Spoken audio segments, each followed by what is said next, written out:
Ur zel war lizer ke Lois Plan gant Juliette Cabasso-Roger.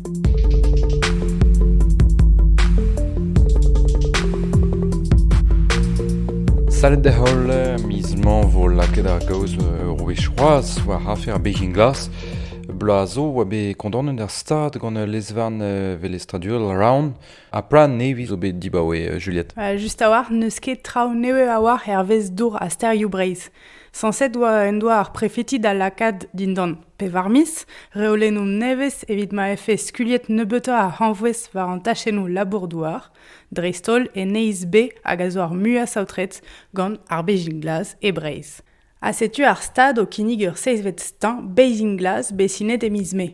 A da la rede gant c'hwer miz dale a neke gant dekredou laket e plas gant ar prefeti. Padal, e miz meurs oa bet diskleriet gant prefet Breiz Philippe Gustin, war an telegram en defec'hoant mont d'ar pe war lam ru. Fellout ar afedean lakaat e plas ur strategiez neue evit ar pez a sell ouz ar Beijing Glass. Just war neke kreñ war tambet musulioù ar steñ, ar program ar plan, quoi, ma karit neveze evit dour a sterioù Breiz. Hag avediezman a oa un touez ar eo doa zavet klem neb d'ar stad war lennem am jonjmat. Ya, a tre c'hoant bet, ma inovon just a war da gas o ezveziadennoù d'ar prefet a dare, a ma ne vezon ket chilaouet evo kaset an afer dirag ar justice endro. Hervez estel ar gwern, kar deus an afer e dour a sterioù Breiz, ne zigresket a hemmentad a nitradou e sterioù Breiz a baoe daouvil pevarzek daouvil pemzek. Hervezi zo re a azot war an douarou a re a lonet disavet mez douar.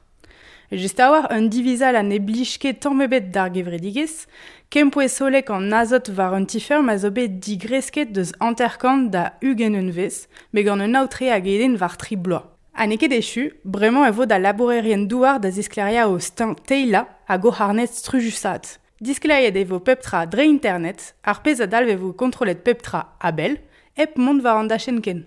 A gwasor zo c'hoaz, ar fet man evo ket kontrole bet ken deus ar poulou hanvouez. E ma c'hoaz dour a sterioù Breiz o c'hortoz, e vefe deus ur metodologiez neue evit kontroli ane. Arret de jonj vo dispignet de kant tregont milion euroioù ar rand publik evit gwelat kalite an dour en Breiz tre daouvil daou war nugen a daouvil 6 war nugen. Merci braz da. Koumanantit da lizer ke Loï ar media enklas ket dizalc'h war splan.org.